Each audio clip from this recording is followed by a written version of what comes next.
Welcome back. This was a Q&A part 2, and we've still got some more questions from everybody. So do we want to start with... I know last time we talked a lot about, how we got started and the general gist of everything and our character concepts and our favorite vampire stuff. If you haven't listened to part 1, go do that. Or don't. We can't tell you what to do. No, I'm telling you what to do. Go do it. Rob can't do that either. Damn it. I'm not even running a game yet. You can't bring that energy. You do, audience members. All right. But some of the questions, one of the questions we got a few times is this is for Lex specifically. We talked a little bit about like your prep work and the world building and stuff. But how much of the wider world outside of New Haven is fleshed out? Like we've seen some of New York, some of Boston, some of Baghdad, some of Rhode Island at this point. How much like world prep do you do game to game versus how much is already pre-prepped? So when I first started kind of putting together what the setting was going to be, the big thing that I focused on was because it's, set to in 1999, where a series of really major events happen in the world of darkness. So what I did was I went through the events. I decided how they would impact the local setting. And from there, I kind of thought, which canon NPCs in the area, what concepts needed filling. And I actually I focused mostly on New Haven, but I have an idea of a good chunk of the domains that kind of make up the Northeast, right? So there are things going on as far up as Vermont. Some of it has actually been alluded to back in the first season. Obviously, New York is, very defined. New Haven, Bridgeport, Hartford, Boston, and then, other important places like Alamut has stuff going on, Vienna. So I think part of the way I do it is we're basically telling a story that is set in a very large, very well-defined universe.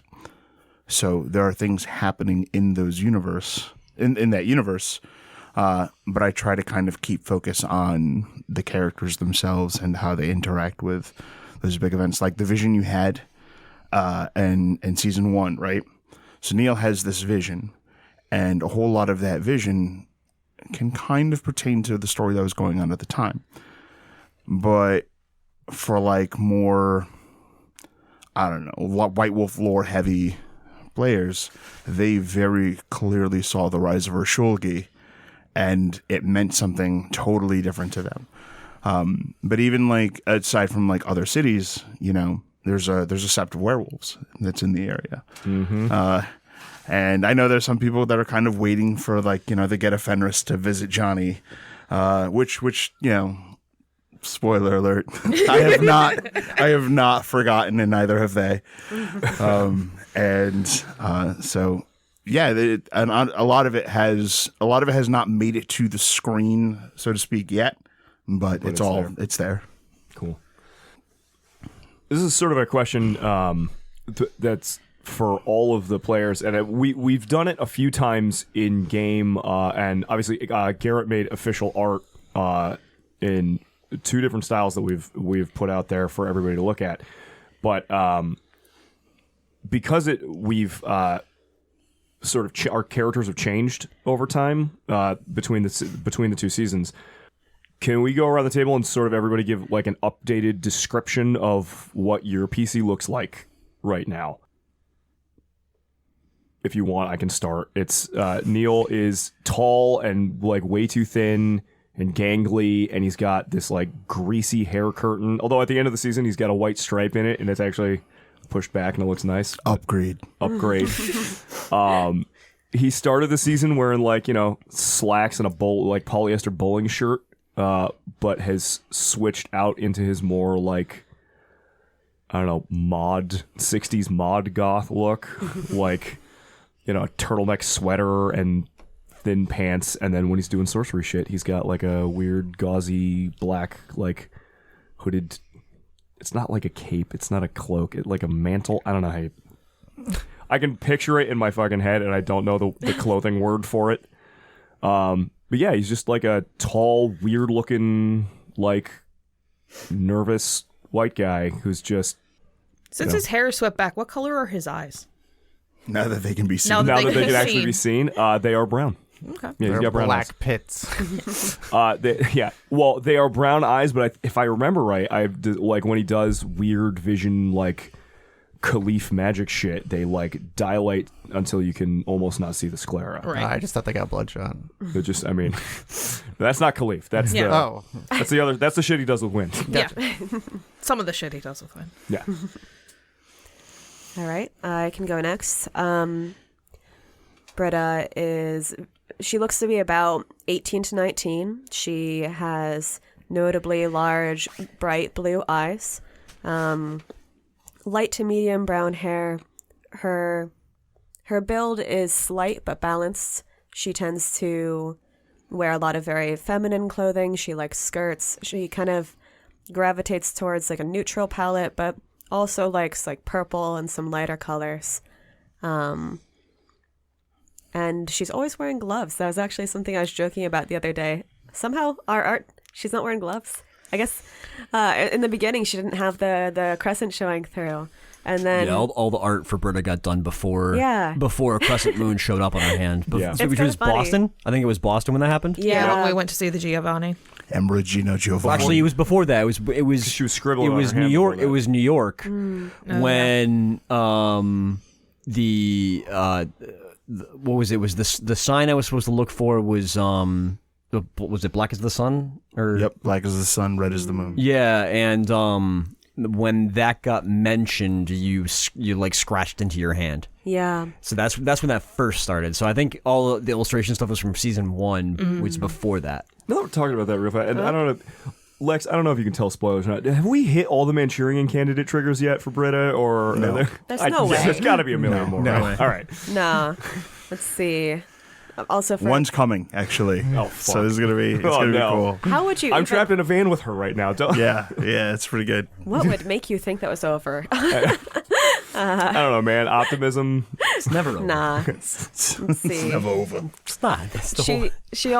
She has blush of health, and part of the reason she was wearing gloves at first was that touch of frost on her hands as well. I think that's she tends to move like very. I feel like Toreador innately, I enjoy portraying them with like a sense of like grace, and that's definitely true for her. Miles at the end of the season has at this point in time not wearing his combat wear, which is the trench coat and the belts and the guns and And the most important part, well, to be fair, even in my normal attire, the katana's generally around, so let's not pretend. The Chinese ninja saber. Oh no, God, you're banned from everything. So currently, I didn't mention it before, but I actually imagined him having like a rust-colored suit at this point. About the time that the princess showed up, and still utilizing the katana. The hair is still mostly back, but I think a little bit of it slipped. The appearance is just never as tidy as it was previously. It's got some loose strands of villainy in it. I dig it. Still a commanding, well-built, 6-foot, blonde hair, blue eyes individual. What kind of are you wearing? Like the thin wire, like 90s glasses? Probably whatever is most fashionable at that time. But it's probably what I'm thinking. It's definitely not what I wear like currently now. Because these are much more modern style. They're modern and look nice. I always forget the heights in the coterie because Britta's the smallest, but then I think Johnny, because Johnny's so, and I know he's not tall, but just because he's so big, like muscle-wise, I always forget that Miles is easily the tallest, or It's between Miles, you two, is I think it? Miles is the tallest. Miles and Neil? Depends on if Neil's doing the Mr. Burns posture. My impression was always that Miles and Neil were about the same height, but Neil has such horrific posture. Like, that's why when we went to the gala and I was trying to be confident, I was like, I'm going to have posture like Miles, like, very deliberately. That his back cracked because it had never been It's used. never moved in that direction. So it's funny because when I imagine like scenes, right? So I actually see all of your PCs like differently It makes than you sense. do, Yeah. and it's kind of amusing to me because Johnny gets like an inch taller every couple episodes, right? And it's funny because like in my descriptions of Johnny, right, like Johnny's, he's like a healthy looking dude. Yeah. But like when I'm describing stuff, there's always some NPC who's like, oh, those biceps, he's so jacked. Oh, those abs, just that white T-shirt is doomed. Like I think we also So forgot funny. to mention about Miles is that he has really big hands. It's true. Big hand. Big The hands. giantest of hands. That makes no sense unless you listen to the previous episode, which was our like table banter episode. That's where that made it in. I think it makes perfect sense. Everyone knows that his hands are big hands. Yeah, see, it's a well-known fact. Nobody needs to check that out. massive impact. You're up, Erika. Oh boy. All right. So Wynn did not get any beast features this season, which no one is more surprised than me. Opportunities existed. She continues to have long, stark white hair. Looks shaved on the sides, but during backstory revelations reveals she tore it out during her embrace. And those sides are now flecked with snake scales from the first season's Frenzy. Her eyes are the color of...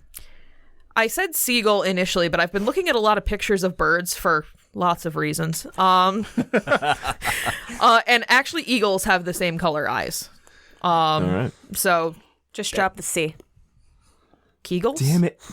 No. Why would you do... Erika. I got very confused. no, she didn't. There's... God, it's fast. Don't give me an in, man. She's about 5'7". She is... Her biceps are not legendary, but she is muscular, and she is very sturdily built. She also has, when her fangs are extended, they are snake fangs. She pretty much is always in leather, flannel, and jeans and Doc Martens, and she still has the last scrap of her dad's last flannel wrapped around her wrist. It's a blue and red check pattern. Did we... Didn't something happen to your boots? Haven't we replaced your boots yet, or no? I keep listening, and I keep thinking that we've replaced them, and I don't think we have. You gave them to Britta at one point? I very distinctly remember someone else wearing them and being like, oh, I God. think And then, I- giving them back to Wynn and being like, no. Yeah, no, I mean, between season, maybe like her upgrade outfit at the end when she was wearing the aviators and Kabir's clothes. Oh, my God. Her upgrade is just looking more like Kabir. It is, but hotter.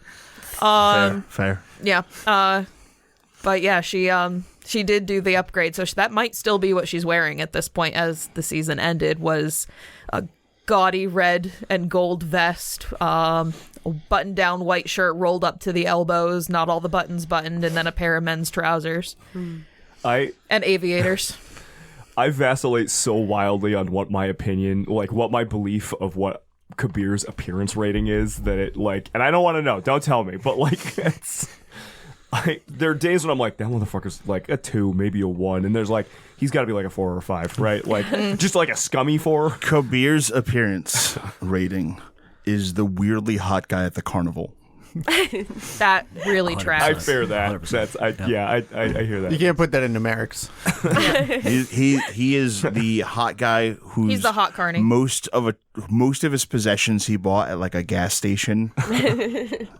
You know, like he's got that going on. Well, I mean, he was there for Wolf Panther anyway. He's got that. there for Wolf Panther. He's got that look where you look at me and you're like, man, that guy's attractive, but 5 years he's going to be awful looking. That But those 5 years never come. Yeah. They never come. Never come. But you see them and you're like, time's not going to do well to you. But is it? Apparently it is. I guess so. Johnny's look. So the funny thing about Johnny is the perception that he's a lot bigger than he is. He's actually only about 5'10", maybe 5'11". But he of the guys in the coterie, he's the shortest, I think. He just happens to also probably be the widest. Because he's just one of those just like built kind of dudes. Oh, I thought the width, that was the width you were giving us. Was Yeah. 5'10", 5'11". Yeah, that's right. Exactly. Johnny's a square. But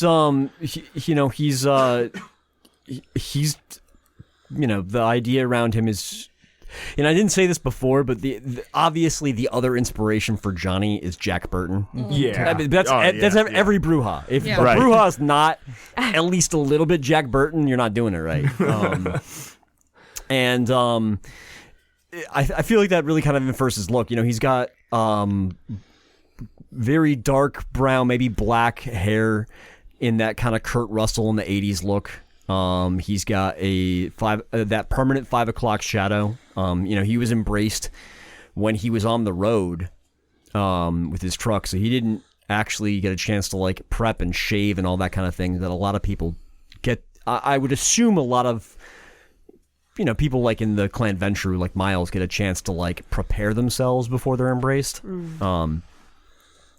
Johnny didn't. Tim, the audience can't see your smug look right now. I mean, totally prepared. But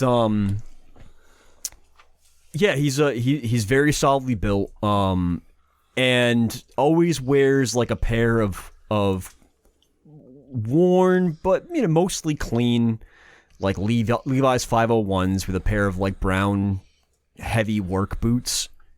And I always imagine him having kind of one of those leather concho belts. You know what I'm talking about? No. Those kind of like Western style belts with the little like silver conchos in them. Oh, yeah, okay. I do think I know what you're talking about. And always has a white t-shirt on, form-fitting white tee that's either tucked in or no, it's usually always tucked in, and then maybe some kind of flannel over top of that. And depending on what state of combat he's going into, his leather biker jacket that he wears on top of that. I don't think his look has changed drastically from that. I think, did Miles get you in a suit once for Boston? We were all in fancy clothes Yes. once for Boston. Yeah. And he, even when Johnny dresses up, I imagine he's one of those guys that still is going to be wearing his jeans. It's just he might put a button-up shirt on. It's like, the dad who's trying to dress up for a PTA meeting, but doesn't do it very well. Oh yeah. And then eyes-wise, I think he's got kind of like blue-gray eyes, but I think it was mentioned at one point that when he uses presence, they kind of crystallized into like this perfectly like ice blue, like look. Suddenly his eyes get way more attractive than they actually are. Because usually I think he's got more of kind of that squinty-eyed look of somebody who's on the road a lot. All right, so for the people who are asking, I hope that helps. Lex, jumping back to sort of the overall plot, and you, again, anytime I ask a plot question or like a character backstory question, it is, just so we don't disappoint the audience. Like, there's entirely possible we're just going to be like, yeah, I'm not answering that. Wait for the next Spoilers. season. That's boring. Let's go. No, not boring. Let's go. He's answering everything today. Just ask him. Is everything- Elsa alive? Okay.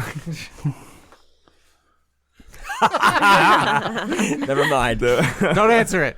I don't want to know. So this one is about. So you've talked. I believe the audience questions have already been submitted. Damn it. We all listen to the podcast too. We count as audience. So you talked about wanting to set it in 99 and like doing something. And one of the questions that came in is like, hey, where are the Thin Bloods and the Caitiffs? They don't fit into every chronicle, but seeing how Gehenna's coming, people are curious how that's going to fit in, or if you're planning on fitting that in. So right now, Anarchs, Thin Bloods, those communities are actually kind of crushed between the conflict that the Camerel and the Sabbat's happening. So basically, the way that kind of goes is they're there. I actually have some named. I can't pull up my notes right now. What are we doing? But there are Thin Bloods. However, because those Thin Bloods exist outside of kindred society for the most part, you don't really hear a ton about them. But I mean, without like spoiling too much, there are things that the Anarchs in the area are fighting for. There are reasons that younger kindred are kind of afraid of Tremere and avoid them. All of the elders that have been portrayed thus far absolutely see Thin Bloods as a sign of Gehenna. Some of them are so old that they think the 13th generation is a sign of Gehenna. Oh. Yeah, no, that's definitely a thing, and the Thin Bloods are supposed to kind of rise and become more relevant as we get closer to Gehenna. So I would expect that to kind of come in more and more, especially like once Amara starts seeing more screen time. Amaya, rather. Yeah. Amaya starts screaming. I don't know why I keep calling her Amara. I don't so know. There's some character named Amara from like a vampire LARP years ago that just keeps like popping into my head. Yeah. We'll figure that out tomorrow. Hey-o. But yeah, as she kind of reveals more, as Weathers and what's going on with him starts getting revealed more, you're going to see a little more about like the oppressed kindred on the outskirts of society. Oh no. Miles becomes prince, and suddenly we're like, fuck the Camarilla. We're out. I have to deal with the pores. So one of the things, Erika, you and I mean, I think we all get to talk about this, but this one is a little bit more just through circumstance tailored for you and I. How do we portray the different levels of high humanity versus low humanity? Like how there's like some book standards and things and like suggestions, but like how do each of the characters deal with humanity? Obviously humanity is a major theme of playing a Vampire the Masquerade game.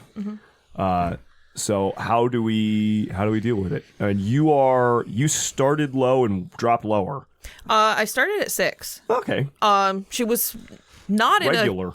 She was about average. And honestly, the way I look at Wynn is that she's not her ultimate goal in who she is as a person is to protect. And sometimes humanity gets in the way of truly protecting what needs protecting. So for her, humanity is something she aspires to, but the greater preservation to her is the things that make you human. This was sort of, I think, implicit when you were talking on screen, when Neil and Wynn had their like post-humanity drop. Yep. Post-Sabbat murder talk, you had implied that Wynn had dropped real hard before. In my mind, Wynn her way back up. In my mind, long before Wynn ever saw screen time, she was probably in a very, very bad place. And I imagine her dropping to about Humanity 3, and then gradually finding things to.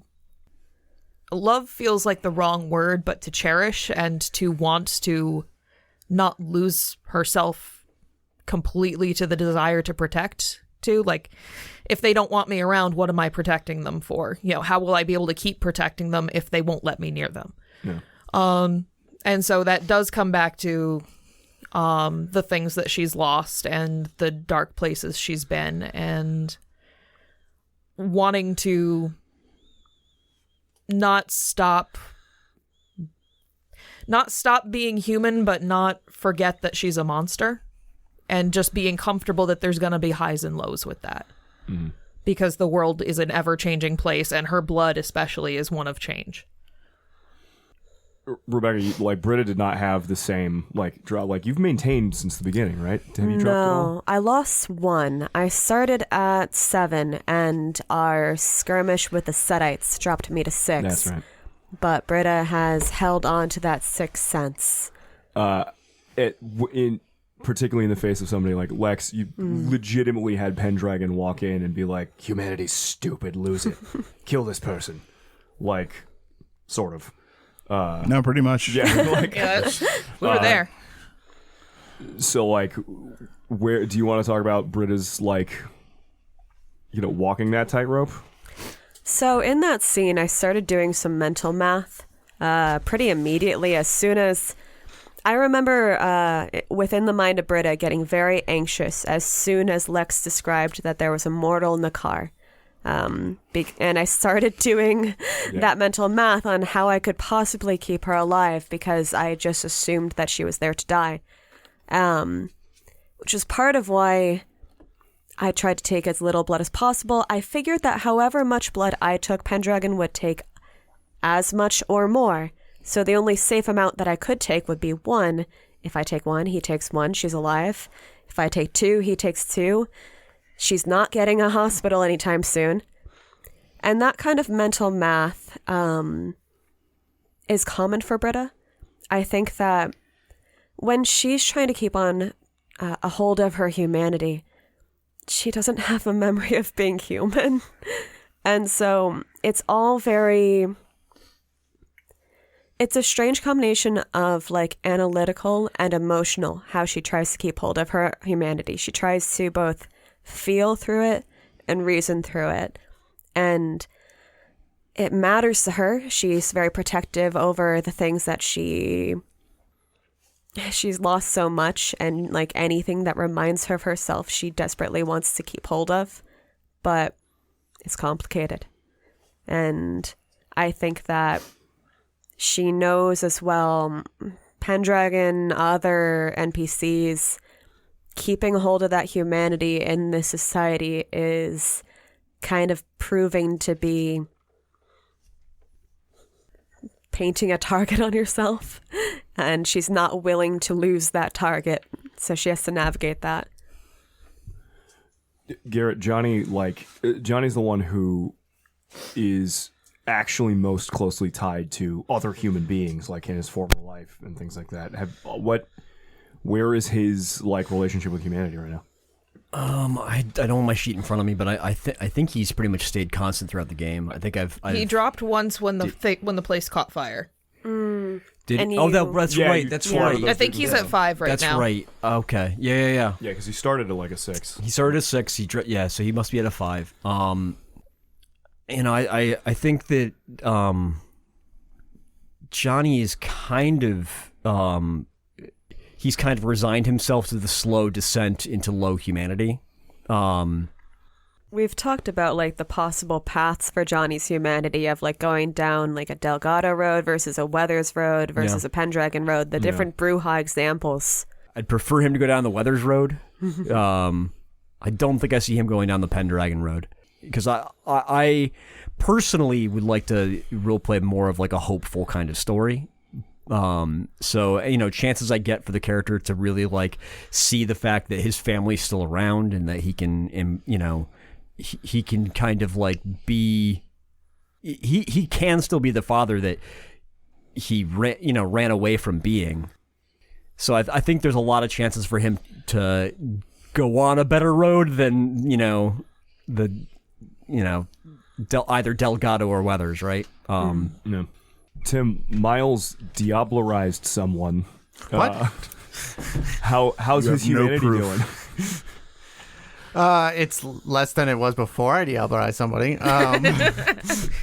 But with Miles and humanity, it's always been a gamble. It's a resource that has been gambled for him and for the coterie for the things that we need to get done to keep us alive and safe. And it's always knowing which act is going to push us over that limit. And like Miles has a lot of lines that he draws for himself to keep his humanity higher, because it's a very easy slope to lose in the process of not necessarily even pursuing power, but at this point pursuing power for a reason. A lot of times. But Miles is also the character that just took a Sedite's hand in a fit of pique. I mean, they crossed the line. The Miles line draws lines for himself. Yeah, Miles and draws- for other people. Don't cross them. Yeah. Part of it was messaging. I mean, gotta establish a brand. I was going to say, this is a branding issue. Yeah. So, like, look, he felt a little bad about it, but he got his arm back. So, like, I don't know what everybody's all concerned about here. Oh, boy. I see Miles as this character who has humanity because he has a coterie, right? And then past that circle, it's just business. Yeah. And were he to lose that coterie, everything would be just business. And so, like, when it comes to the set Titan, no, he was out of line. He got handled. But if like, but if like Wynn yells at him, he's like, "Come on, just stop! I'm just trying to keep the group together." God, why are you yelling at me? It's a totally different response, but it's very much in line with how the character thinks.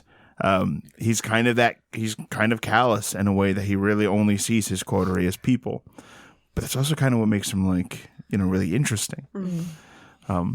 And it's fun because I tend to see like NPCs he interacts with. You can kind of see like which characters he's like willing to acknowledge as people and others where it's business. Like Elsa Linden, that whole fiasco with Elsa Linden literally happened because at first he's like, okay, this is business. What do you mean? It's a perfectly reasonable thing. What? She's out of line. This is stupid. Why are her feelings involved? And then when he actually sat with her and was like, oh my God, she's a person. Shit. It just kind of changed their entire relationship. And that's just how Miles rolls. It's pretty good. I love it. And the other one major line that is I don't do harm to mortals if I can help it. It doesn't mean that I don't have a short fuse for them, though. Like when they're pissing on your car. Yeah, that guy was very close to losing some stuff. I'm relatively sure that he suffered after that. I'm sure he did.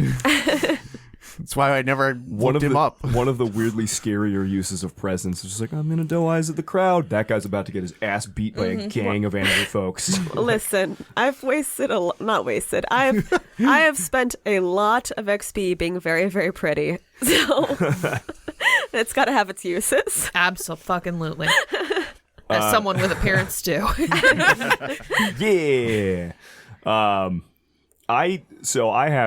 I think I had the most fraught relationship with humanity since the game started. You've been on a roller coaster. Neil started at an 8. Yep. Neil was like an 8 and sustaining, and sort of, Erika, like the complete opposite of how you see Wynn. I see Neil as being 8 like the whole time.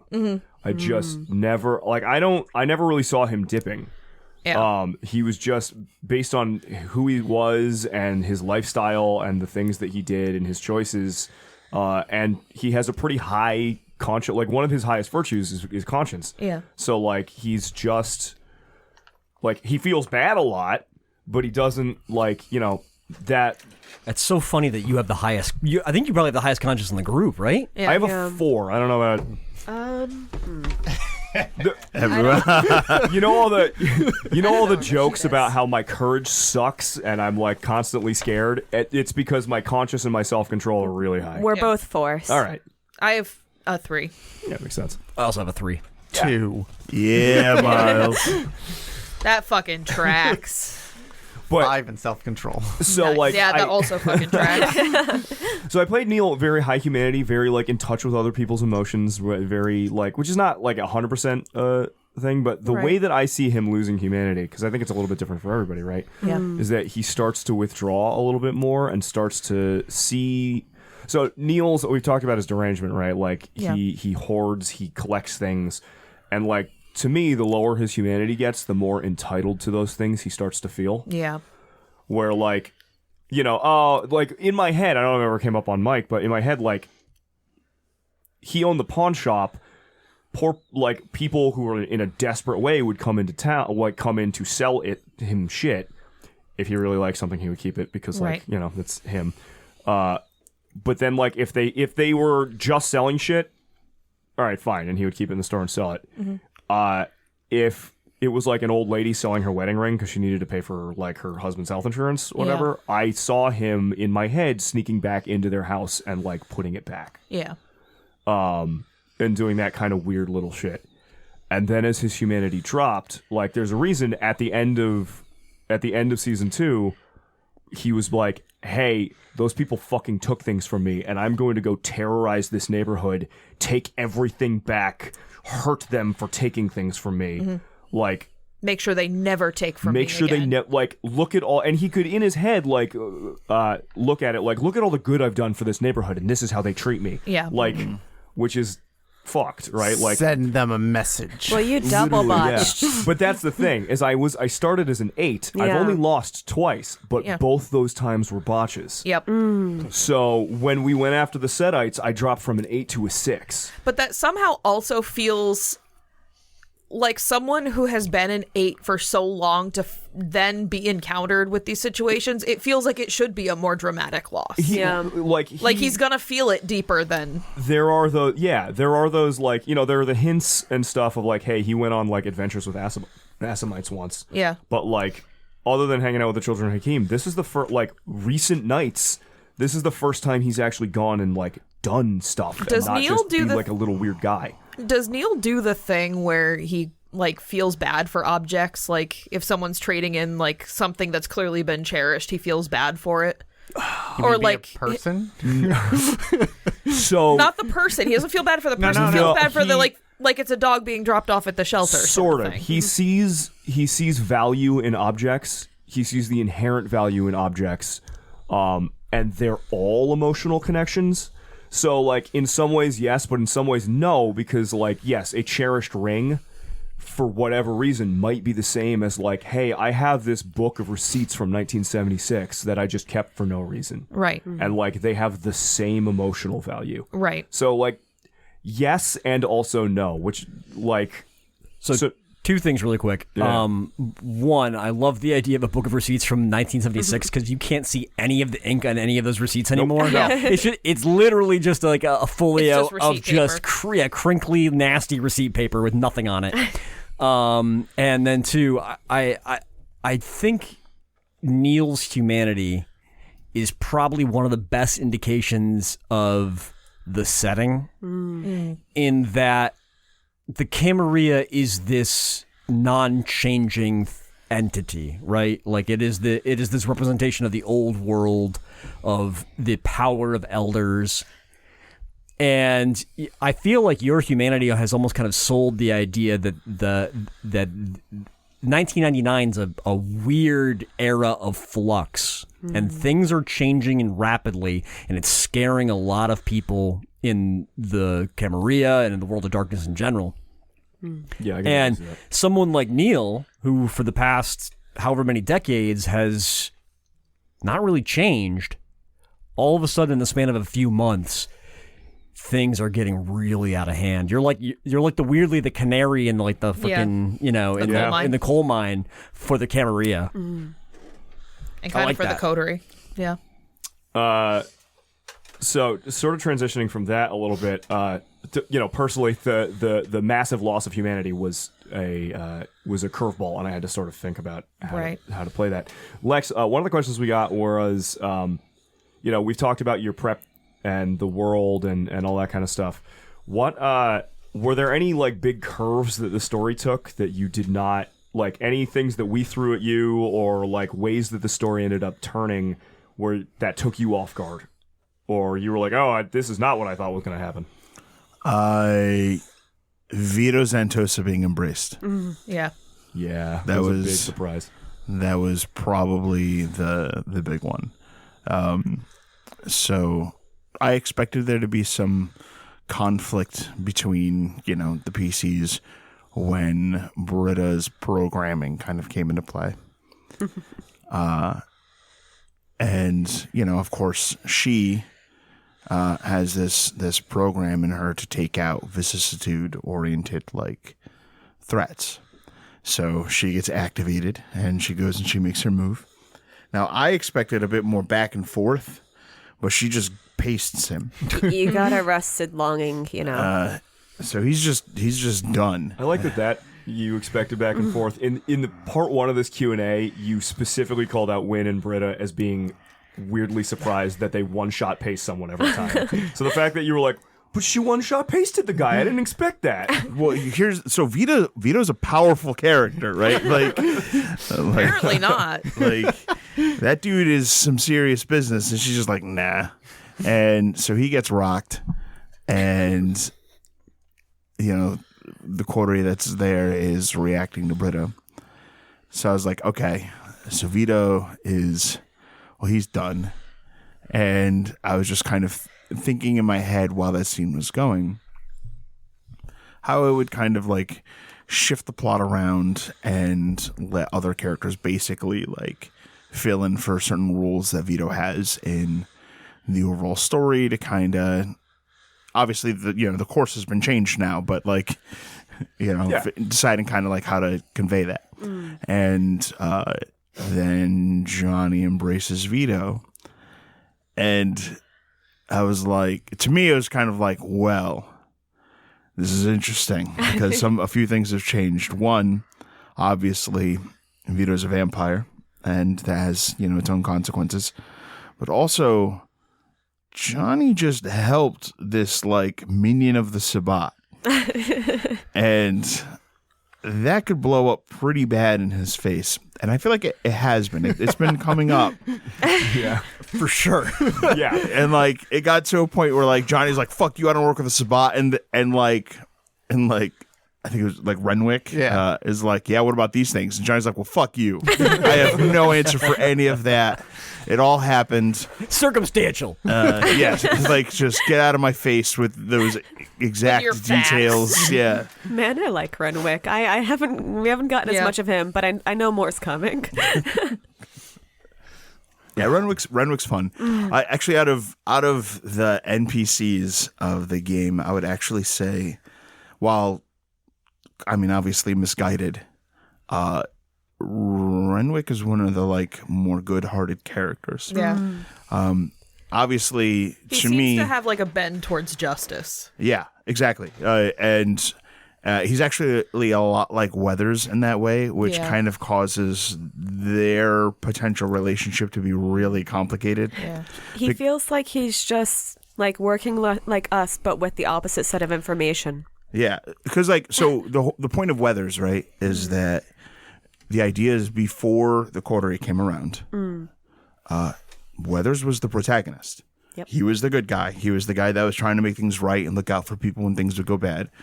And his story is that he was the one good guy in a crooked city, and at the end of it, he lost. Yep. And he ended up in this position where he was just being used as either a weapon of the prince or an sacrifice. unpopular member of his own clan, despite clearly being the most talented and capable member of them. And so it was so a lot of season 1 was this kind of quiet passing of the torch. So Weathers obviously was kind of handing things off to you guys. Mm-hmm. And for Renwick, it's kind of he is receiving his sire's torch and is dealing with the fact that now that it's in his hands and he can see the truth, it's not what he thought it was. And it's going to be a tough time for him, I think. Yeah. Can I just say that another moment that seemed to catch you, that seemed to be oh shit, I don't know what I need to do now, when none of us really did well on the roll to wake up in the hotel in New York. We got jumped by the fucking ass. You're like, wait, all of you failed? All of you failed this? Oh shit. Well, so to be honest, all right, so that was less bad for the meta plot, if you will. Right. But it was funny because it was kind of like, all right, so this is the plan that the bad guy's going to use, and they're going to do this thing. And, you know, there's 5 of you, so they're going to have to figure shit out when that doesn't go exactly according to plan. All right, here we go. Bye, Jubair. Oh, man, I felt so bad about Jubair. I still feel bad about it. Yeah. So the 2 days after Jubair died, like at the table, and obviously, you know, the recording of it wasn't out yet. Yep. A few friends were like, "Hey, can I just say?" I think we mentioned this in part one. Yeah, we did. Yeah. We did. So good. He's so great, and I love him, and he's precious, and don't you hurt him. Hey, now that And I we're was here- like, "Oh no!" Well, we didn't mention. Do you want to do your brother's favorite character, Tim?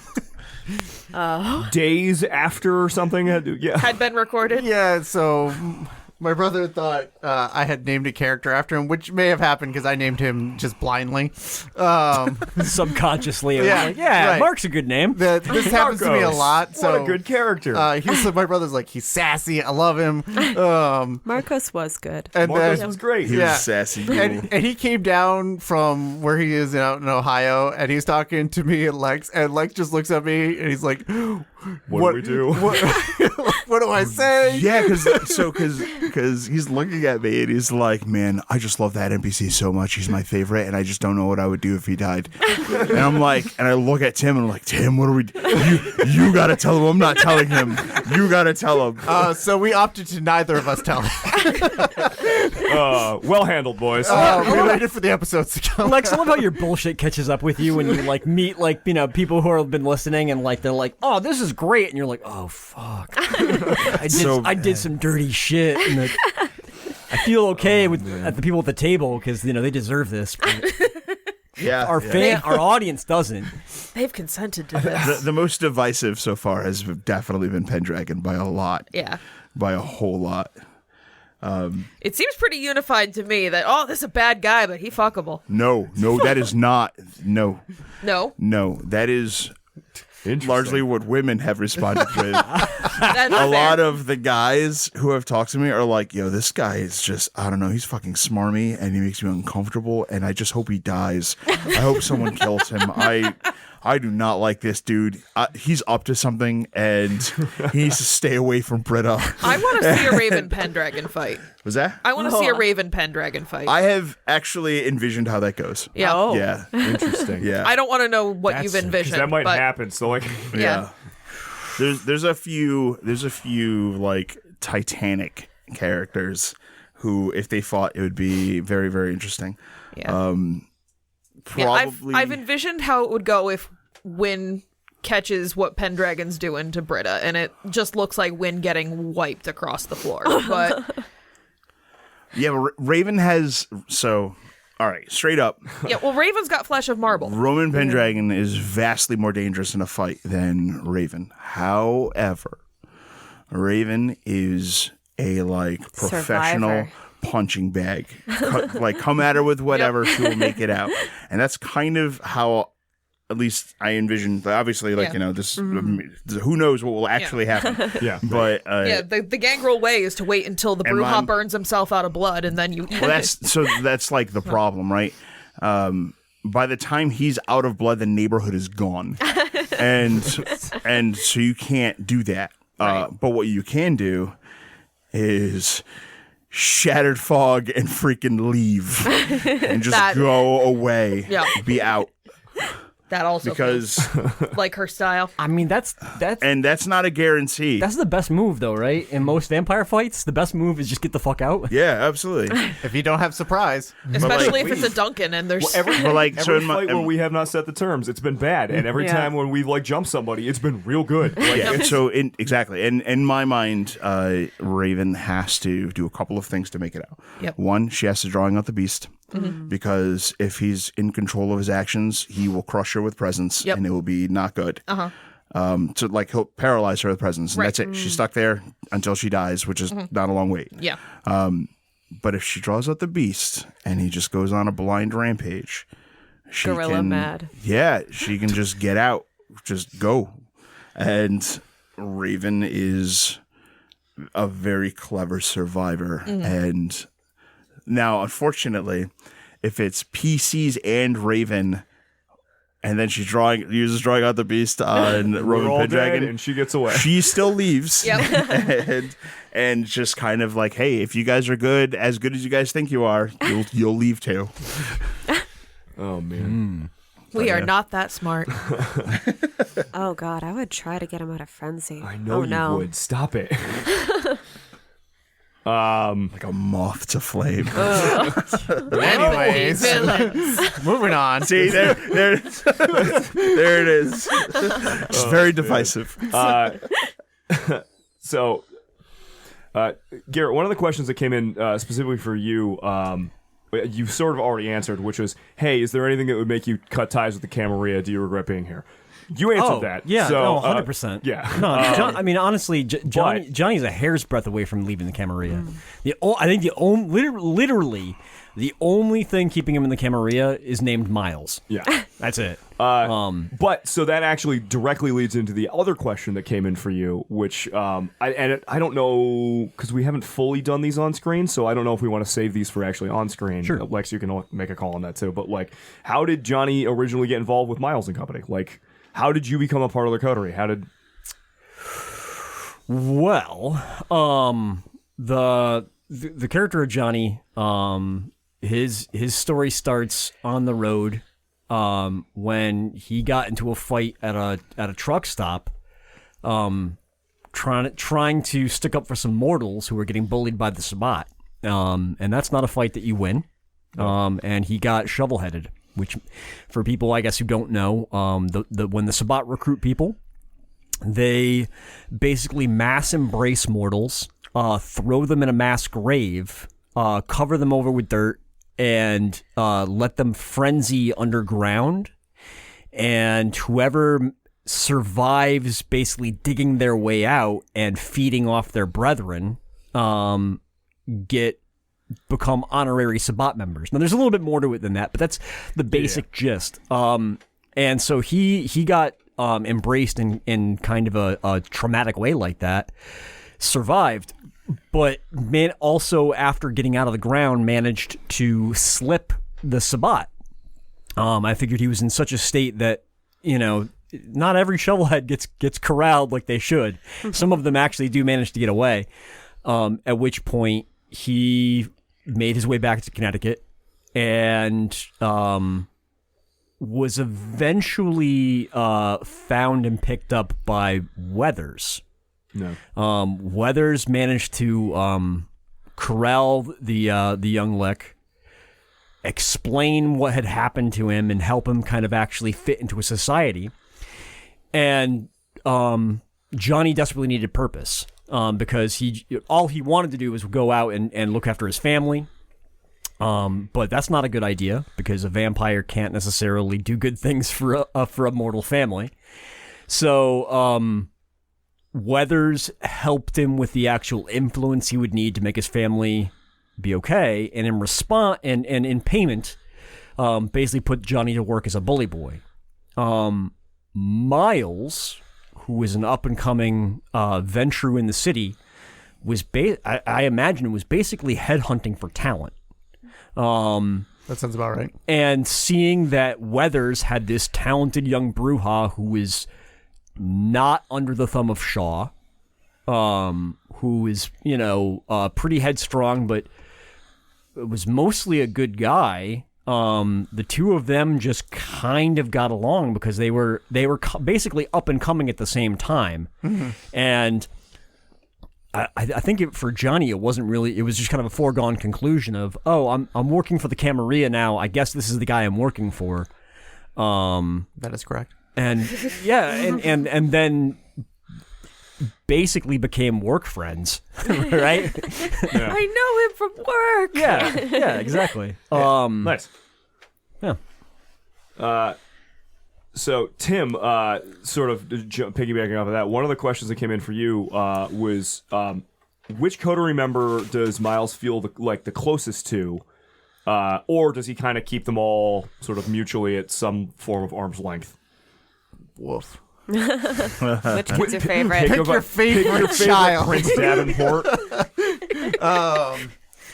Oh man, I mean, especially over these last two seasons, it's kind of been all over the place. Most of the time it is Johnny. I think a lot of the time, not too long after, and especially during her accounting, was Britta.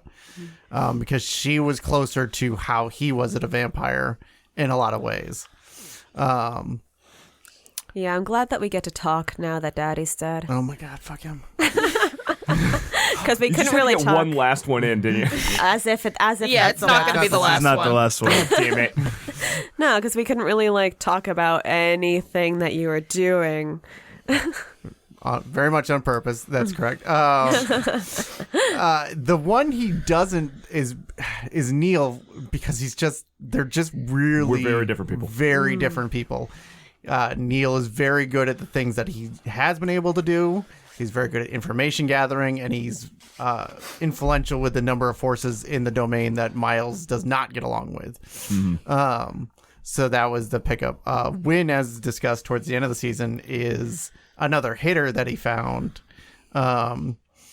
and just found that she generally liked her unlife pretty fine, as much as Miles did. Like, the biggest difference between Johnny and Miles a lot of ways is Johnny's not happy with unlife. Straight up. Yeah. And Miles is found a lot more purpose here than he ever did being immortal. All right. So that actually answers that there was another sort of version of that question. You kind of just mentioned it a little bit, which was, what were your first impressions of each member of the coterie when you first saw them? Right. Which you had talked about, like, okay, like that one. Ooh, this one's like me. That guy's weird, but he talks to people I don't want to talk to. Like, that's... But the other last question, which I very much deliberately, word for word, put down, how much of a fuckboy was Miles pre-embrace? Yes. I had thought about contemplating this question previously, and I decided not to. Too bad!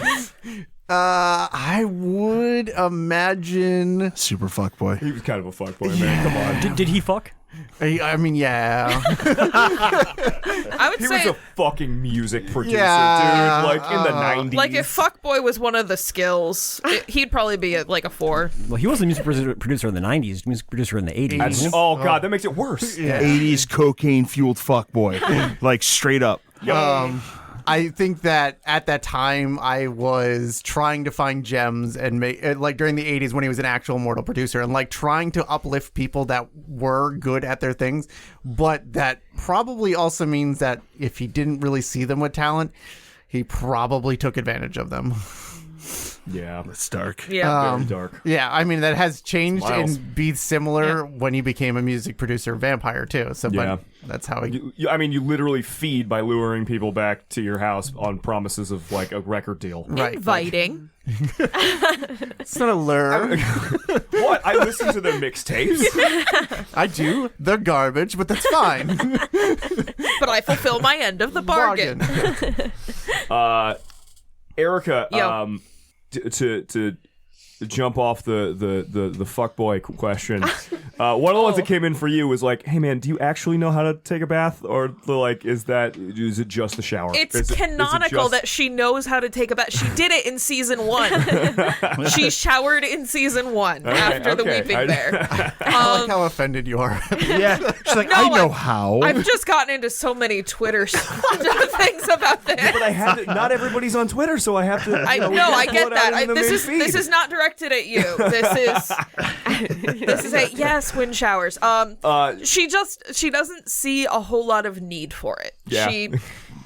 If she's got something like obviously dirty, she'll clean it, but she doesn't sweat.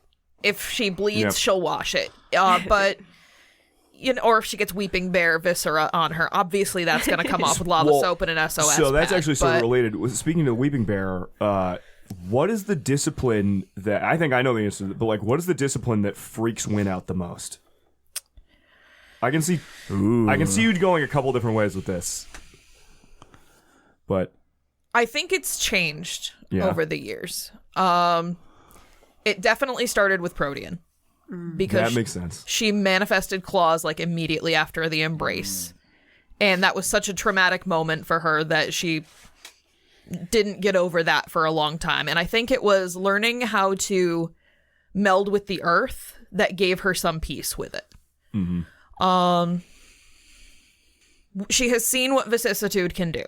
I don't know that she has the context to know that it's a discipline versus a disease. No. So I don't know if that counts. But she has seen her emotional support Malk with his ribcage turned inside out. And so, yeah, that left also an impression. Forcefully turned into a grotesque monster. Yeah, she was also forcefully turned into a grotesque monster. But she just kind of felt like the outside matched the inside. Oh, boy. Oh, no. But yeah, honestly, presence scares her. Yeah. Presence and dominate frighten her because her whole thing as a gangrel is having her, and the thing that has kept her going is her own free will and agency. And that being taken away. Like, even dementation, that's scary shit, but ultimately it's just changing the way I react to things, my perception of things, but I still get to react the way I want to the stimulus. But yeah, I think anything that strips her ability to guide her own sails is terrifying for her. And then sort of the last part of the question for you there, Erika, just real quick, like, if she had not been embraced, like if she had not walked into the woods that day, like, where do you think she would, like, where would her life have fallen out as a human being? I think she would have been a single mom for most of her life, probably a series of kids with series of dads. Probably would have stayed very tight with her parents, probably would have inherited her dad's boxing gym and the bar. She may have, like, found work as a bouncer. She may have continued going to college and become a social worker. She would have done something that would have allowed her to still, like, protect those that needed protecting. Yeah. Cool. The question came in for me that was, if Neil could change one thing he has or hasn't done, what would it be? And I thought about that a lot, like a lot of things, but, like, on screen specifically is one of the biggest ones, and it was not saving those kids. Yep. Not acting and not going in or, like, interfering, even though it would have fucked the mission up. Which, and, like, the audience kind of saw a lot of his thought process, like, play out on screen after that, where he was, like, wrestling with that. But that is probably, like, the biggest thing he would, like, at this point. So, like, we talked about humanity, it dropped down to a 4. Yeah. Between seasons, I have brought it back up to a 5 after going and rescuing Britta and Fester. And Whoa. Rescuing. that's what happens. That's what happens. Being rescued, maybe. I don't That's know. what happens. Making I'm sure a Britta hero, you wasn't guys don't alone. know. No offense to anyone, but it was Fester that drove you guys out. Yeah. Like, That's why I included Fester's Fester. the- I got That's it. why I we got it. drank for We're Fester fine. It's Saves fine. the Day. I'm a hero and everything's great. But, like, so I brought it back up to a 5. After, like, the talk with Wynn and Erika. So it's a 5. It's still not nearly what, like, original Neil was. But that is giving him enough sort of, like, in touch with this to, like, really, that's the moment he would change. And honestly, to be totally honest, as a player, that is a moment I might think about changing. And going back. Stick to the plan. Like, Neil is a very indecisive individual. He, like, freaks out and has anxiety. But Wynn and Erika also are not convinced that the right choice was made there. yeah, exactly. Which is, I mean, is really good story. But Yeah. like, that is a mistake he makes. So- That is a mistake he would change. I had been planning in my head, like, this whole scene was formed in my head of how I was going to go back and very emotionally apologize to you guys. I wished that I hadn't, like, made the suggestion that I'd made, and that because Britta kept her humanity, she's guilty about it. And then I disappeared, so I didn't get to do that. So like we Well, and we didn't go right back. So our That would have been a hell of a fucking fight. So the last time Yeah. that Britta saw Neil was right after Wynn face ripped. And then she was snatched and he disappeared. Yep. Yeah. So Rebecca, Yeah. speaking of your choices and stuff, and your lack of choices, what was your favorite lose control moment? And it's a twofold question because they wanted to know both, like, what is a moment that stands out to you where you just Toreador tranced out? Like, what's your favorite one of those? And then, what is a moment that stands out to you when you went full Tel Mahe Ra Manchurian candidate? Allegedly. Allegedly. Yeah. Oh, this is hard. I love these moments. I adore them. I find them to be like really building for character, both categories. Tel Mahe Ra, I'm gonna have to give it to the end of season 2. The concept of walking into a room and seeing the guy that ate your parents, as well as someone that you can't quite place but says something extraordinarily familiar. Good for you. Yeah, I get cagey every time I hear any one of you guys say that. I used it in regular conversation the other day and it freaked out on me. Yeah. Listen, it's programmed in, all right? We know. That moment of Lex narrating, not just sitting, but sitting nicely, pulling the chair in. That's my favorite Tel Mahe Ra moment, for sure. And then Britta, the question is for Britta's Toreador Flaw kicking in? Yeah, when you're Toreador, what's one of your favorite like Toreador Flaw like failure moments? I enjoy them so much. It's actually like a temptation as a player not to spend willpower for them because I like hard save. losing it. Yeah. My favorite was when you were staring through the van window Lucida? at Lucida. I mean, Lucida's a good one. She's so pretty.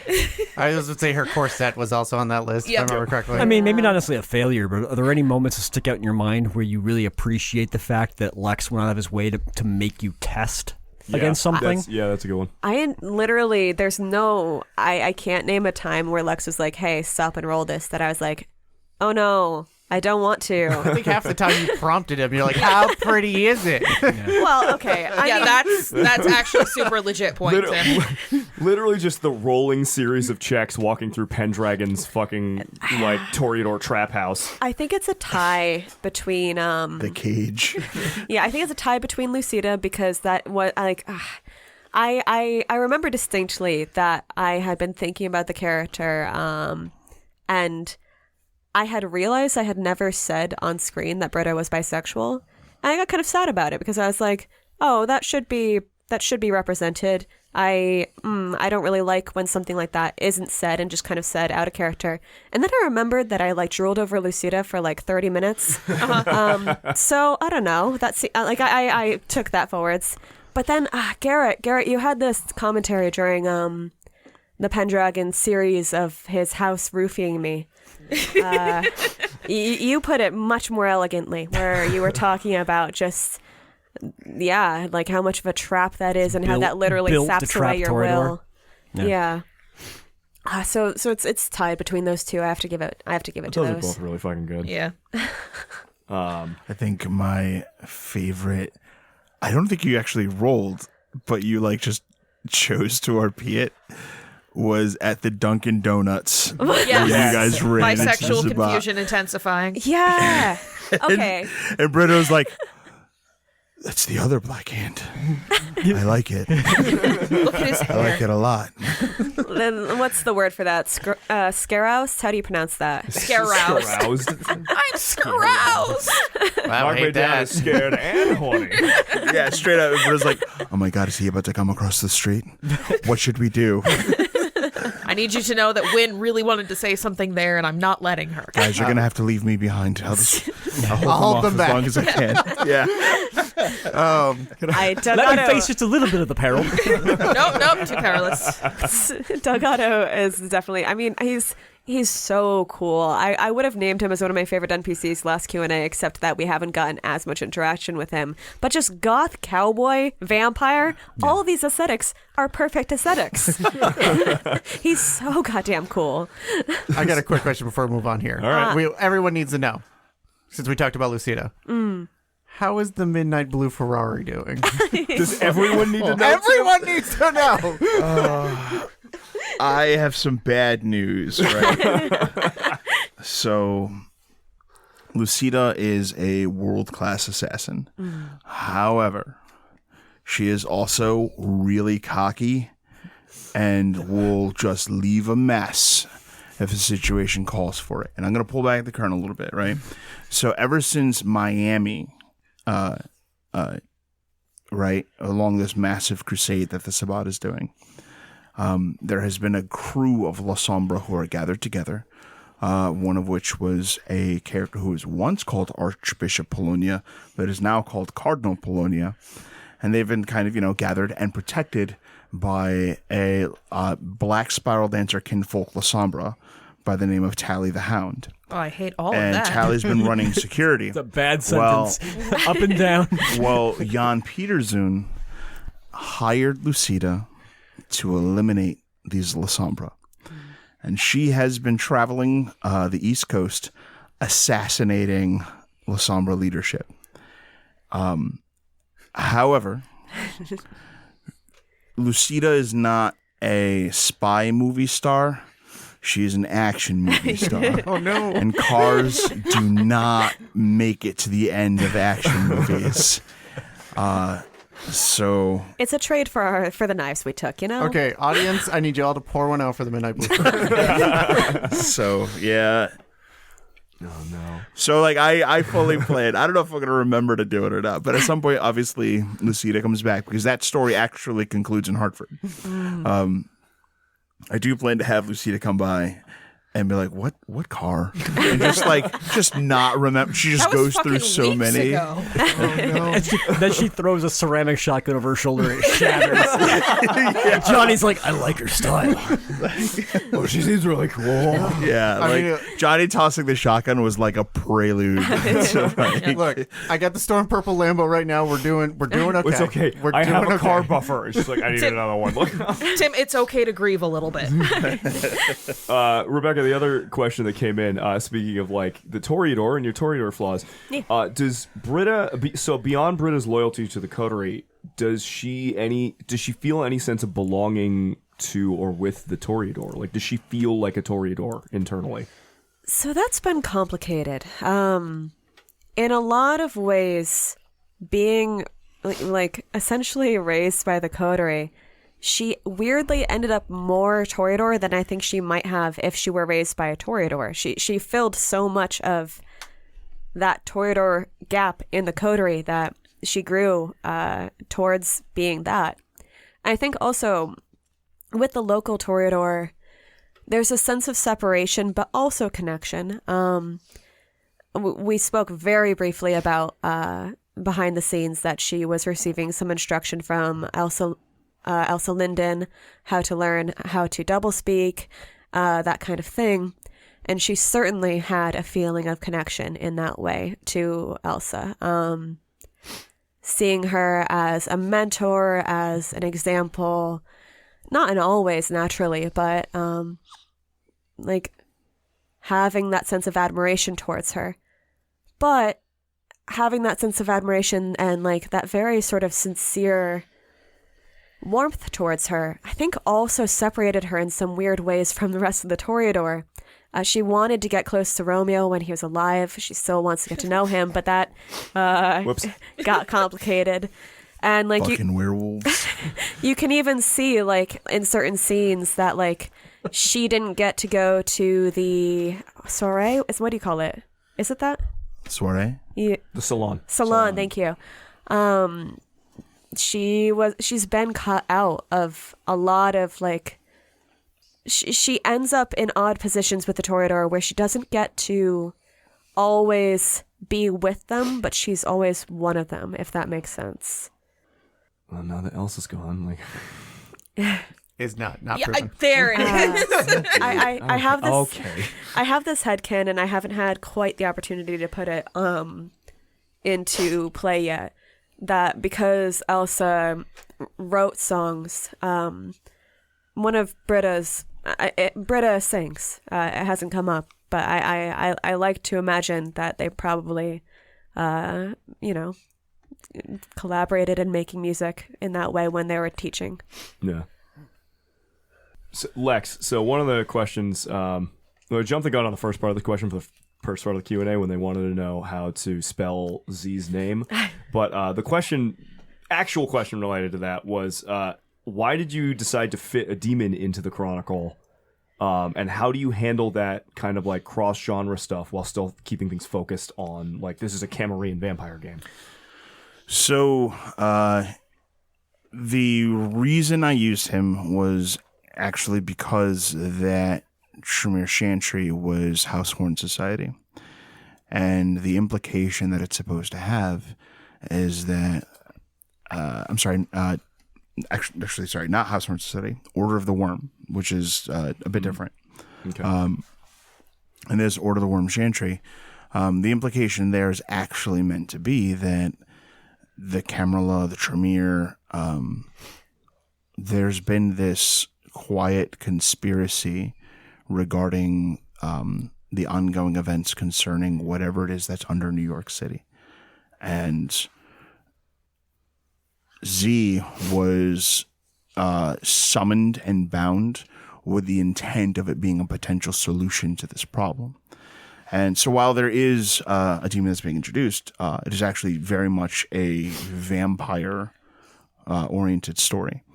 And we've actually had numerous cross-genre events at this point, right? So we've done a demon, there's been a werewolf, there's been hunters, like straight up imbued. Mm-hmm. We started with wraiths. Yeah. Wraiths,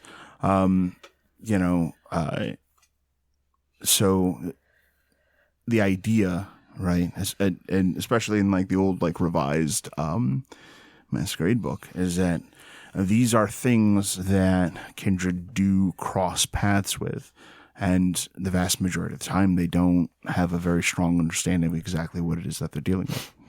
And so my goal was to have it so that when these cross-genre events happen, it's you guys kind of brushing against the strange and not necessarily completely understanding what you're doing. You do a good job of like framing all those things, at least I think so, through the lens, like our lens of lack of understanding. Right. So like, the auspice and the rank and the tribe of, the young Fenrir that was in that scene, it doesn't really get disclosed. Now, someone who knows werewolf can probably discern details about the character based on, things they were doing in the fight, the way they were dressed, the way they looked.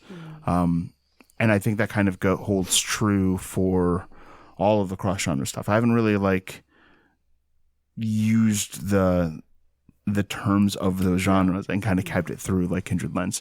And part of the reason Z is actually so important and why I wanted to do it was because Neil is a practitioner of Duran Key, and there are certain parallels to demons and the covenants that Duran Key practitioners have. So I kind of wanted to let Neil kind of explore some of the purpose and secrets of what he does. Well, it's a shame that Z is never coming back, and that's not going to be a thing anymore. And it's done. It's done. Everything's done, and it's done. I successfully dealt with him. Done. Yeah, so those kind of the idea. Yeah. So this is the last question that we got in. We got it in a few different times, but which was if all the PCs were embraced as different clans, how would they change? But to narrow the scope a little bit, I'm going to use specifically the version that was sent in through Coffee by Dirty Sabat Simp. Good name. It's a good Christian name. All right, Q&A question. How would each character react if they were embraced in the clan with the player next to them? Example, if Johnny was Malkavian. We're doing on our right. Let's just go to the right. I think that's the Okay. easiest way to do that. So if Johnny was a Malkavian, So since I'm sitting next to you, if Johnny was a Malkavian, how would he be as a character? oh god, awful, terrible. Like seriously, so What would his derangement be? something bad, man. Like God, I think that he would be just the creepiest motherfucker. It would change him in ways that are not good. I think he'd probably have some kind of weird connection with his truck or the road. He'd like stalk people in like parking lots and stuff. It would just be bad. He probably wouldn't have made it to the Camarilla, to be perfectly honest. he probably would have become some kind of weird fucking pervert Sabbat, Malkavian anti-tribute. But had he made it to the Camarilla, I don't know. It's also weird too because I'm trying to I'm thinking about in terms of the group, what kind of role he would fill. If he was the Malkavian, would he also be the practitioner? Because it would be interesting to see him with weird blood magic implements in the back of a truck. Yeah, because I think the trucker aspect of him remains constant. Yeah, I'm just trying to imagine what it would be like to strip out the Bruja and replace it with this weird kind of relationship where. So one of the things that Malk time and the cobweb and all of that, I'm getting this picture of Johnny in his in a truck, right? Driving, just rambling late at night into a CB. Yeah, I think that the CB connection would probably be amped up, where he'd always feel like he's talking into the CB, right? Yeah, the web just becomes another extension of that kind of weird, always connected in and talking to other ghosts on the road, right? Yeah, that's cool. Yeah, yeah. I think that's really what I would do. Is I would probably. I have a hard time seeing it as just a Malkavian. I see him as being this weird road mystic. Yeah. And I think he takes on a much more sinister kind of aspect. He is not there for emotional support. Yeah. Yeah. Yeah. That's how I see that changing. Shit, that makes me a Neil as a Toreador. Oh God, Neil with. So you've talked in the past, right, a couple of times about poser Toreador versus regular Toreador. Be a total poser. I feel like Neil would be a poser Toreador, right? I feel like Neil would be one of those guys who had a million hobbies that he was trying to still keep him kind of Neil, right? He would be trying at different things, and he would be pretty good at a bunch of them. Neil plays guitar, but current Neil sucks at it. He's he can play guitar. He's not good at it. There's posers, artists, and critics. Yeah. He would not be a critic. No, I think if I'm being super honest, I feel like he would be a poser. And he would just he would still have that innate need to fit in and be liked. But it would be a lot more heavy-handed. Yeah, Neil as a Toreador is a poser Toreador. I'm not happy about it, but that's it is what it is. It is what it is. Yeah. I don't know if Britta conceptually even works as a Ventru because, Ventru are so strict about getting their Agauge done, and a Ventru being embraced without permission is so much different than a Toreador being embraced without permission. It's a huge deal, but say if that were navigated, say if she still managed to join the coterie even after all of that, Britta as a character, because she's such a blank slate in some ways, but she still retains her sense of self in other ways. I feel like having maybe been put through the Agauge or maybe not, access to dominate changes you. I think knowing that at any point you could just take control over someone else's mind, I think that is innately, I think it makes you a different person. And hell of a drug. It's a hell of a drug. And I think that Britta as a Toreador, she's very, very empathetically driven. I think that she becomes a darker character. I think that she becomes more directly manipulative. I think that she seeks more control over herself and her own life. And I think that she becomes more practical about her humanity and the way that she relates to other people in politics, rather than being very, very artistic. And I think that's the shift that gets made. Did she start to echo a character like Arabella? Oh, I think that she remains softer and quieter, but I think that instead of she becomes more deliberate. I think that like she would be deliberately creating social machinations and webs as a Ventrue. It's sort of in a way that Arabella does, but softer, quieter. Probably without the infernalism. Allegedly. Allegedly without. Also, any idea what your feeding restriction would be? Oh, I love feeding restrictions. I think that they have to be something that like says something about the character, like deeply personally, depending on what you want to say about the character's depth. For feeding restriction. I mean, it'd be super fucking tragic. What?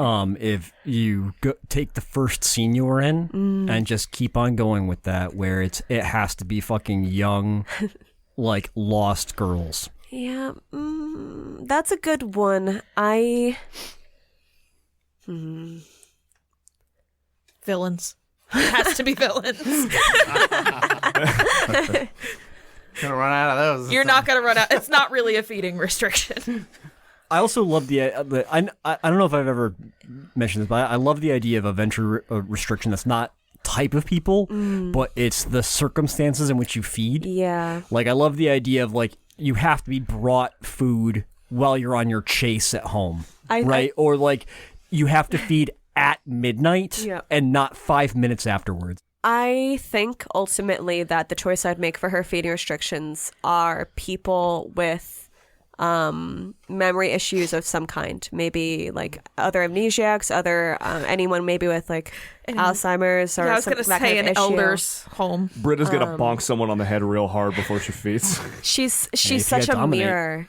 She's a sponge for like how she learns from other people, that I think she would seek her mirror for a feeding restriction like that. Miles the Gangrel. I don't know which would be weirder, Wynn the Ventrue or Miles the Gangrel.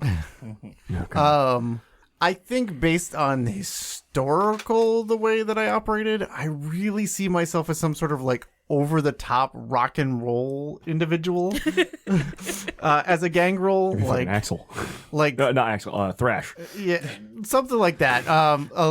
But like I just imagine like weird snakeskin pants and like ridiculous over the top, like just lean real hard in the 80s hair mail. Yeah. I feel like that's like an in character opinion too. Like Miles being like, "What do Gangrel wear?" Yes, snakeskin pants. That is what I would do. If I was a Gangrel, I'd basically be Tommy Lee. Yeah. This seems right, and like just survives all sorts of bullshit and just like I feel like Miles the Gangrel finally gets the combats that Tim's been wanting. Yep. Miles always has to just be like, I want to just fucking cut somebody so bad, but I have to do this politics. And Miles the Gangrel is like, I don't have to. Politics is for suckers. I get to cut people. Is Executive Gangrel a type, like a character type? I mean, it is now. I don't know. It feels like it would play like a werewolf alpha. You can make it work, I think.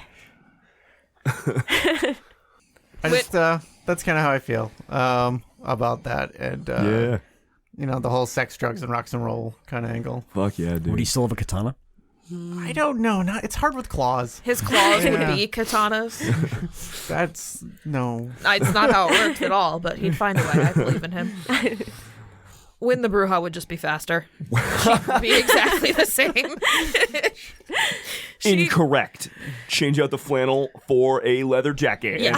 Yes, she would have a leather. No, she'd still have flannel. Flannel is still kind of a Bruja thing too, but I feel like looking around one of our coteries, there's gonna be a flannel that no one knows whether it's yours or Johnny's. Yeah, I see that happening. Regardless of if you're a Bruja or a yeah, because she gangrel. doesn't buy the fitted one. She doesn't buy clothes. Are you kidding me? No, you specifically went out of your way to talk about how you took it from campers that got scared by you. Yes.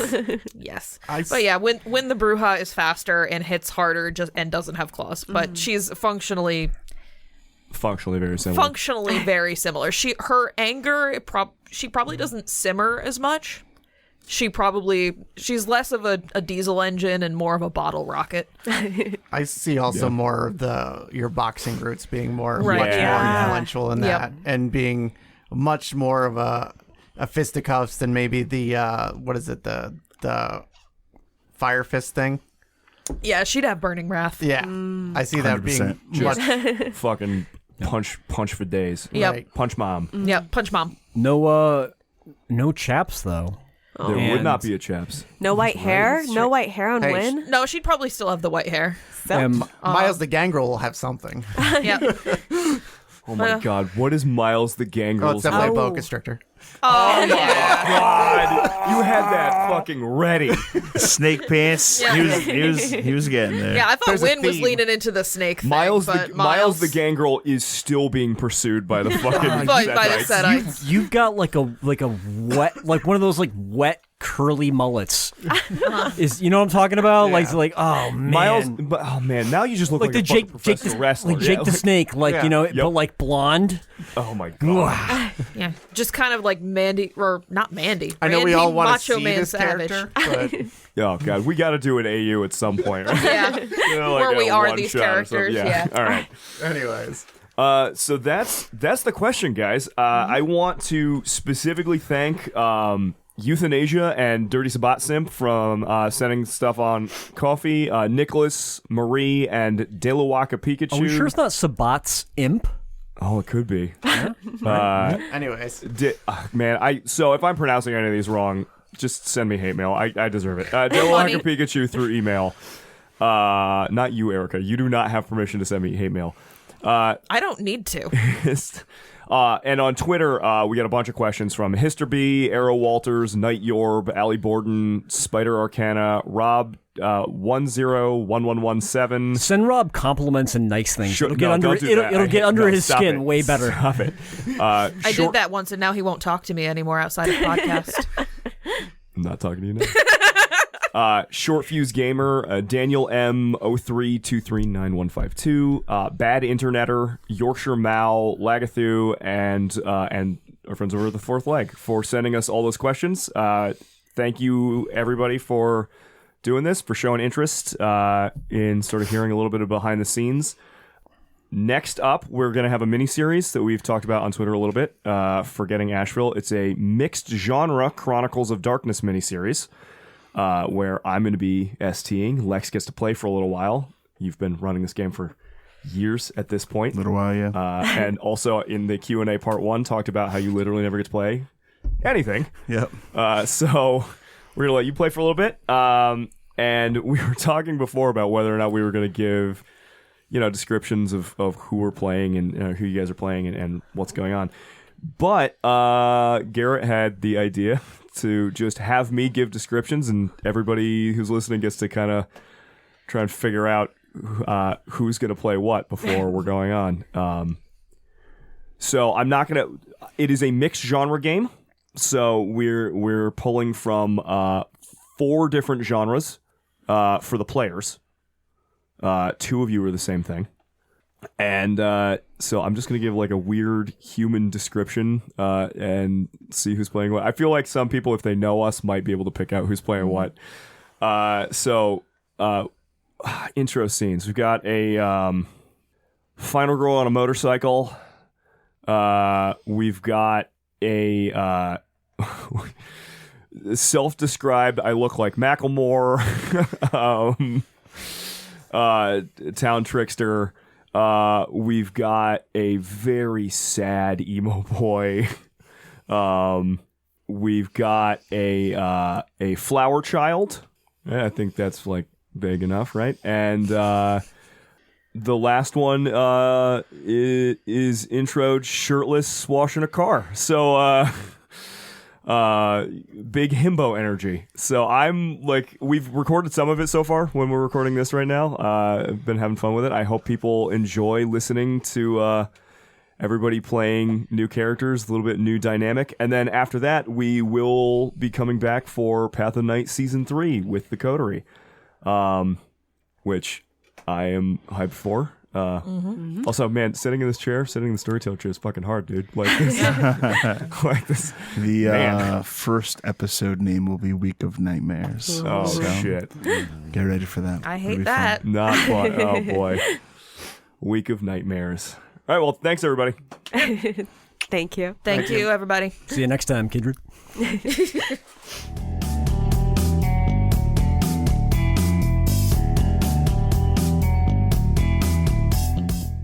Hey, this is Tim. And this is Rebecca. We here at Path of Night would like to thank our contributors on Ko-fi, who have generously supported us and continue to support us. Starting with Mulder, Tyler R., and Euthanasia. Thank you. Brandon, Spider Arcana, Simon. Thank you. HM, The Fall of the House, and Ash. Thank you. Christopher, Bontian, and Dirty Sabat Simp. Thank you. Joe P., Raul Wrights, and Lauren Hart. Thank you. Bobby B. Bilson, Andy, and Kat. Thank you. The Great Undead, Jacob, Rob Coe, Historby. Thank you. And thank you to all of our anonymous supporters. Again, we'd like to thank you all so much for making this project and more possible. Please keep an eye on our Ko-fi or in our socials as we keep expanding our content. Path of Night is an actual play Vampire the Masquerade podcast set in the classic world of darkness. Britta Ashcroft the Toreador was played by Rebecca Steigelfest. Johnny Saxon the Bruja was played by Garrett Gabbey. Miles Davenport the Ventru was played by Tim Davis. Neil Foster the Malkavian was played by Rob Muirhead. Wynn Cabot the Gangrel was played by Erika Webb. Your storyteller was Lex Lopez. Recording by Rebecca Steigelfest. This episode was edited by Rob Muirhead. The music used in this episode was January Grunge Love Fest by Technoaxe. Visit them online at technoaxe.com. Path of Night uses the 20th anniversary edition rule set of Vampire the Masquerade with a few limited house rules. Vampire the Masquerade is owned by Paradox Interactive. Make sure to subscribe to us wherever you get your podcasts.